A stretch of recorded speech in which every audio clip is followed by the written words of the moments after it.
ভোরের নীরবতা, সিজদার শান্তি আর তেলাওয়াতের সুর। মনে হয় পুরো দুনিয়াটা থমকে গেছে। শুধু আমার আর আমার রবের মাঝে এক নিবিড় সংযোগ। নামাজ আমাকে শেখায় ধৈর্য আর কালাম আমাকে দেয় দিক নির্দেশনা।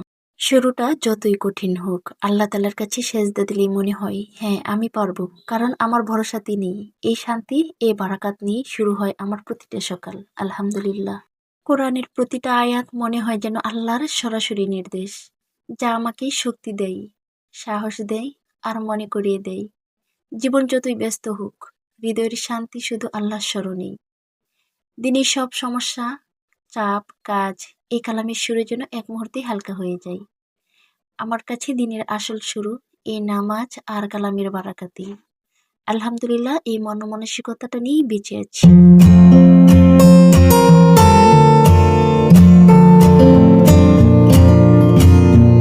আসসালামু আলাইকুম, welcome back to my new another blog video. Bangladeshi bloggers mom Sabina channel থেকে আমি সাবিনা আবারও নতুন একটা ব্লগ ভিডিওতে আপনাদের সবাইকে ওয়েলকাম করছি। কাছে এবং দূরে, দেশ এবং দেশের বাইরে, ছোট বড়, জোয়ান বৃদ্ধ, যে যেখান থেকে আমার ভিডিওটি দেখছেন, আশা করছি সবাই ভালো আছেন। আলহামদুলিল্লাহ, আল্লাহর অশেষ রহমতে এবং আপনাদের দোয়ায় আমরাও ভালো আছি। আজকের ব্লগটা একদম শুরু করেছি আমার রিয়েল মর্নিং রুটিন নিয়ে। Every morning feels like a new challenge, a new beginning. আর মা হিসেবে আমাকে সেই চ্যালেঞ্জটা গ্রহণ করতেই হয়। My day starts early, just before sunrise. ফজরের নামাজ পড়ে যখন একটু কোরআন তেলাওয়াত করি, it gives me a deep peace. মনে হয় আজকের দিনটা আরো অনেক সুন্দরভাবে কাটবে ইনশাল্লাহ। দেন শুরু হয় মাই বিজি মর্নিং। ফার্স্ট কাজ ঘরটা ফ্রেশ করা। তো এই যে গতকালকে কতগুলো কাপড় ধুয়েছিলাম, তো সেগুলো এখন ভাঁজ করে নিচ্ছি। তো খুব সকাল টাইমে এখনো কিন্তু নাস্তার কাজে হাত দিইনি। তো ভাবলাম আগে কাপড়গুলো গুছিয়ে নিই, তারপর হচ্ছে কাপড়গুলো গুছালে হয় কি, ঘরটা অনেকটাই হালকা হয়ে যায়। আর ঘরটা মূলত এলোমেলো লাগে এই কাপড়ের জন্য। কাপড়গুলো যত তাড়াতাড়ি গুছানো হয়ে যাবে, ঘরটাও কিন্তু খুব তাড়াতাড়ি গুছানো হয়ে যাবে। সেটা আমি ফিল করি। তো একেকজনের চয়েস তো একেক রকম, একেকজনের কাজের ধারাবাহিকতাটাও একেক রকম। তো আমার কাছে মনে হয় প্রথমে যদি আমি কাপড়গুলো গুছিয়ে নেই, তাহলে দেখা যাবে আমার ঘরটা অনেকখানি খালি হয়ে গেছে। যেটা গুছাতে খুব তাড়াতাড়ি হয়ে যায়। আর হচ্ছে খুব সুন্দরও লাগে। কাপড় যদি ঘরে বেশি থাকে, সে ঘর কিন্তু এলোমেলো বেশি থাকে। এটাই স্বাভাবিক। আর এখন তো দেখা যাচ্ছে শীতকাল চলে আসছে, কাপড়ের চাহিদাও অনেক বেশি, কাপড়ও অনেক বেশি। তো এই যে বাড়তি কাপড়গুলো যে থাকে, এগুলো আসলে কোথায় ভাঁজ করে রাখি, কিভাবে রাখি, সেগুলো অন্য একটা ভিডিওতে আপনাদের সাথে ইনশাল্লাহ শেয়ার করে নিব। তো এই যে আস্তে আস্তে কাপড়গুলো গুছিয়ে নিচ্ছি, বাকি কাজগুলো হ্যাঁ পরে করব। তো ওদিক দিয়ে আবার গরম পানি কিন্তু চুলার উপরে দিয়ে আসছি, কারণ হচ্ছে বাচ্চাদেরকে সকালবেলায় আমি গোসলটা করিয়ে দিব। The real kick start off my day. Then একদিকে কাপড় ভাঁজ করি, আরেকদিকে রান্নার প্রস্তুতি নিই। তো আজ হচ্ছে এই যে ডাইনিং টেবিলের কাগজটা না একটু আমি সুন্দর করে মুছে নিব। এটা হচ্ছে সপ্তাহে একদিন আমি করি, খুব ভালোভাবে উঠিয়ে তারপর গুছগাছ করে আবার নতুন করে বিছাই। তো সেই কাজটাই কিন্তু আজকে করছি। তো কাগজটা একটু সুন্দরভাবে মুছে তারপরে এই যে আবার হচ্ছে এখানে একটা রানার দিয়ে দিলাম। এখানে আমি একটা ট্রে রাখি। ট্রের উপরে হচ্ছে যে একটা জার রাখি, আর হচ্ছে আমার একটা পানির বোতল রাখি। এটা হচ্ছে আমার ছেলের। তো ও একটু পর পর এসে পানি খায়, তো সেজন্য ওর জন্য সবসময় আমি এই বোতলে পানি ভরে রাখি। আর হচ্ছে এই যে এই জগটা আমি এখানে রাখি, সাথে একটা গ্লাস রাখি। কারণ পানি আর পানির জগ যদি কাছে থাকে, তাহলে কিন্তু যখনই মনে হয় পানি খাওয়ার কথা, তখনই কিন্তু পানি খাওয়া যায়। আর ওই তো একটা সুস্থ মানুষের কিন্তু দিনে ৩ থেকে ৪ লিটার পানি খাওয়া প্রয়োজন। তো পানি চোখের সামনে থাকলে কিন্তু তেমন অলসতা লাগে না, আর খাওয়াও যায়। আর আমার দিনের শুরুটা এবং শেষটা যেহেতু এই রান্নাঘর আর ডাইনিং দিয়ে শুরু হয়, তো এজন্য আরকি রান্নাঘরটা আর ডাইনিংটা নিয়ে আমি একটু বেশি ব্যস্ত থাকি। তো ওদিক দিয়ে হচ্ছে যে ঘরের কাপড়গুলো জাস্ট গুছিয়ে রেখে আসলাম। তারপর এই যে ডাইনিং এ চলে আসলাম। প্রত্যেকটা নারীরই স্বপ্ন হচ্ছে সুন্দর একটা সংসার সাজানো গুছানো পরিপাটি করে রাখবে। আর যার সাধ্য অনুযায়ী সবাই চেষ্টা করে নিজের মনের মতো নিজের রং তুলি দিয়ে সুন্দর করে সংসারটাকে গুছিয়ে রাখার। তো এখন দেখলাম হচ্ছে খুব বেশি বাজে না, 6টা 10 বাজে। তো আমি ভাবলাম একটু কোরআন তেলাওয়াত করে নিই, তাহলে হবে যে আজকের যে আমলটা সেটাও হয়ে যাবে। আর ওই দিক দিয়ে আমলটা শেষ করে এখন আমি একটু ডাল ভিজিয়ে নিচ্ছি, কারণ হচ্ছে আজকে আমি পাতলা ডাল রান্না করব। আর ডাল রান্না করার একটা ছোট্ট টিপস হচ্ছে, আপনারা যখন ডালটা রান্না করবেন তার 1 ঘন্টা আগে ডালটা সুন্দর করে ধুয়ে তারপর পানি দিয়ে ভিজিয়ে রাখবেন। সেক্ষেত্রে ডালটা একটু ফুলে যাবে আর তাড়াতাড়ি সেদ্ধ হয়ে যাবে। তো আজকে কিন্তু আমি প্রেসার কুকারে কিভাবে ডাল রান্না করি সেটা আপনাদের সাথে শেয়ার করব। হ্যাঁ, আশা করি ভিডিওটি সম্পূর্ণ দেখবেন এবং শেষ পর্যন্ত দেখেন।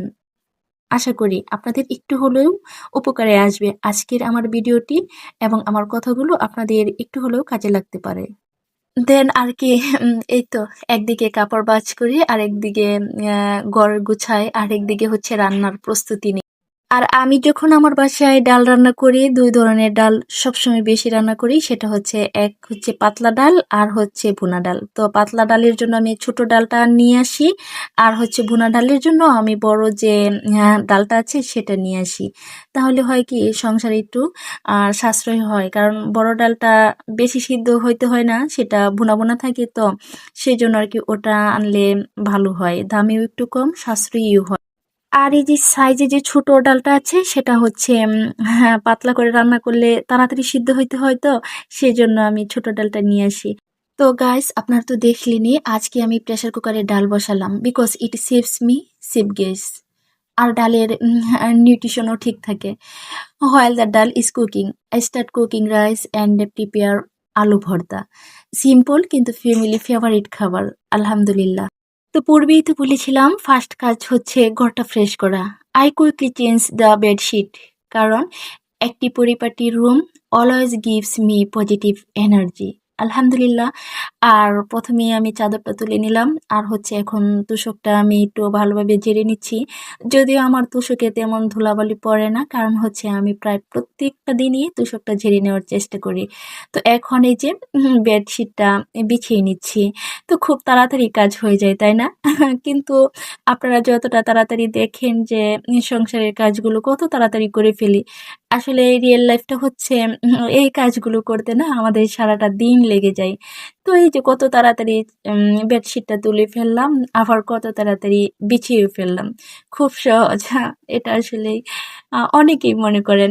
তবে যাই হোক, আপনারা যদি সহজ মনে করেন, তবে সহজই। তবে একটা গৃহিণী কিন্তু মনের সব অলসতা দূর করে এনার্জি নিয়েই কিন্তু সংসারের প্রত্যেকটা কাজ করে থাকি আরকি।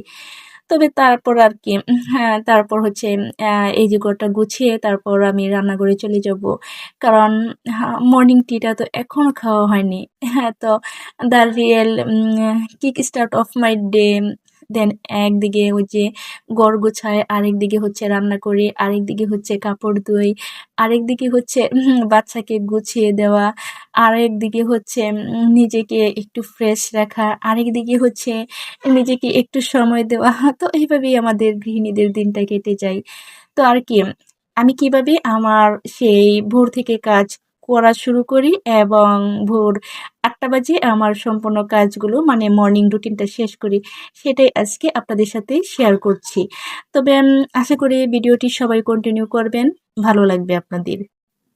এই পর্যায়ে এসে আপনাদের প্রতি একটা হার্ডলি রিকোয়েস্ট করছি, যারা অলরেডি ক্লিক করে আমার ভিডিওটি দেখা শুরু করেছেন, একটা লাইক দিয়ে ভিডিওটি কন্টিনিউ করেন।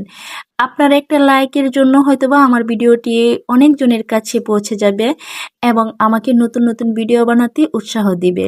ভিডিওটি দেখতে দেখতে যদি আমার কোনো কথা এবং কোনো কাজ আপনাদের একটু ভালো লেগে থাকে, তাহলে অবশ্যই চ্যানেলটি সাবস্ক্রাইব করে পাশে থাকতে পারেন। আর পাশে থাকা বেল আইকনটি ক্লিক করে অল অপশনটি অন করে রাখতে পারেন। সেক্ষেত্রে হবে আমি যখন নতুন কোনো ভিডিও আপলোড করব, আপনার কাছে সরাসরি নোটিফিকেশন চলে যাবে। আপনি আপনার সময় এবং সুযোগ বুঝে আমার ভিডিওটি দেখে নিতে পারেন। আর যারা অলরেডি এই কাজটি করেছেন তাদেরকে অসংখ্য ধন্যবাদ। তো এই ক্ষেত্রে এই ছোট্ট একটা টিপস সবার জন্য। আপনারা যারা ডাল, আলু ভর্তা কিংবা আম অন্য কিছু রান্না করেন, প্রেশার কুকারে রান্না করে দেখবেন আপনার গ্যাস কিন্তু অনেকটা সাশ্রয়ী হয়ে যাবে। তো এই যে দেখেন আমার ডাল কিন্তু একটা সিজ দিয়ে রেখেছিলাম, প্রায় ০.৫ ঘন্টার মতো ছিল। তো এই যে দেখেন মাশাআল্লাহ কত সুন্দর সিদ্ধ হয়ে গেছে। সেই সাথে হচ্ছে যে এখন আমি ডালের যে উপকরণগুলো আছে সেগুলো আস্তে, আস্তে দিয়ে দিব। এখানে আমি লবণ দিয়ে দিলাম। একটু পেঁয়াজ, রসুন কুচি দিয়ে দিয়েছি আর হচ্ছে কয়েকটা কাঁচামরিচ ফালি দিয়ে দিয়েছি। এখন দেখা যাবে যে আমি ডালটা গোটা দিয়ে তারপর হচ্ছে রান্নার কাজে প্রসেসিং করব। এখন আমার ডাল হতে মাত্র ২ থেকে ৩ মিনিট। কিভাবে ২ থেকে ৩ মিনিটে ডাল রান্না করতে হয় আমারটা দেখে ফলো করুন। দেখবেন আপনারও গ্যাস অনেক বেশি সাশ্রয়ী হয়ে যাবে ইনশাল্লাহ। তো আমি কিন্তু হচ্ছে যে অলরেডি রান্নাবান্নার কাজ শুরু করে দিয়েছি। I start cooking rice and prepare আলু ভর্তা। সিম্পল কিন্তু ফ্যামিলির ফেভারিট খাবার, সেটা আগেও বলেছি। By 8 AM my full menu gets ready. ভাত, ডাল, আলু ভর্তা। Fresh, warm and full of love. তারপর শুরু হয় মাই স্পিড ক্লিনিং, কোটা গুছিয়ে রাখা, সবকিছু ঠিকঠাক করা, সো দ্যাট ফিরে এসে আর কোনো চাপ থাকে না, নিশ্চিন্তে ছেলেকে নিয়ে একটু ঘুমাতে পারি। তো এই যে ডালটা সিদ্ধ করে তারপর হচ্ছে এখানে আমি ৩ মগ পানি দিয়ে দিলাম, যেহেতু আজকে আমি পাতলা ডাল রান্না করব। আগেই তো আপনাদের সাথে শেয়ার করেছি। তো দেখেন ডালের কালারটা মাশাআল্লাহ জাস্ট ওয়াও আসছে। আর এদিক দিয়ে যে আমার আলুটা দেখিয়ে দিচ্ছি, দেখেন কত সহজেই নরম হয়ে গিয়েছে আর কত তাড়াতাড়ি হয়ে গেল। বিশ্বাস করেন ২ মিনিটও লাগেনি আমার ডাল রান্না করতে আর আলু ভর্তা বানাতে। আশা করি আপনারা বাসায় ট্রাই করবেন। এই যে দেখেন আমার ডালটা, ডালের কালারটা যেরকম আসছে, এখন আমি ডালটা জাস্ট বাগার দিয়ে দিব। তারপর আর কি হয়ে যাবে আমার ডাল রান্না করা। তারপর কিচেনে আবার এন্ট্রি নিলাম। এখন হচ্ছে আমি রাইস রান্না করব। তো রাইসে এখন বসিয়ে দিব, কারণ হচ্ছে আমার অলরেডি আলু ভর্তা, ডাল সবকিছু কমপ্লিট। এখন আমি ভাতটা রান্না করে নিলেই আমার রান্না মোটামুটি কমপ্লিট। তারপর হচ্ছে আমি গোসলে যাব। এখন ভাবলাম যে ভাতটা বসিয়ে দিই, তারপর বাকি কাজে হাত দিই। আর সেদিক দিকে কিন্তু আমি একটু চার পানিও বসিয়ে দিয়ে যাব। কারণ হচ্ছে আমি সকালে তেমন নাস্তা খাইতে পারি না। এই ১ কাপ চা আর হচ্ছে ১ টা কিংবা ২ টা বিস্কিট। বাস এটুকুতেই আমার চলে যাই। So stay with me in today's blog, because আজ আমি আপনাদের দেখালাম my real life morning routine, my responsibilities and my little victories as a mother. But end of the day I feel proud, কারণ মা হওয়া, স্ত্রী হওয়া, কর্মজীবী নারী হওয়া সব মিলে এই ব্যস্ত সকলগুলোই আমাকে আরো স্ট্রং করে তোলে। ভাতের চালটা ধুয়ে তারপর হচ্ছে সকালে যে আমি গরম পানি করে রেখেছিলাম রান্নাবান্নার কাজ করার জন্য, ওইখান থেকে গরম পানি চালের ভিতর দিয়ে দিলাম। এক্ষেত্রে ভাতটা কিন্তু খুব তাড়াতাড়ি হয়ে যাবে, যেহেতু আমি সিলিন্ডারে ভাত রান্না করি। আর হচ্ছে যে এখানে আমি চাটা বসিয়ে দিয়ে তারপর চলে যাব। আর এই যে পাতিলে এটা হচ্ছে খাওয়ার গরম পানি, এটা আমি বাচ্চাদের জন্য প্রত্যেকদিন সকালে কিন্তু গরম করে রাখি। তারা সেই সকাল ১০টা ১১টা পর্যন্ত খাইতে পারে। যেহেতু ওরা অনেক ভোরে ঘুম থেকে উঠে, সেহেতু ওদেরকে একটু গরম পানি খাওয়ানোর চেষ্টা করি। তো আলহামদুলিল্লাহ আমি কিন্তু এই যে আজকের মতো কাজগুলো কমপ্লিট করে ফেললাম। চা পাতি দিয়ে তারপর চলে যাচ্ছি গোসলে।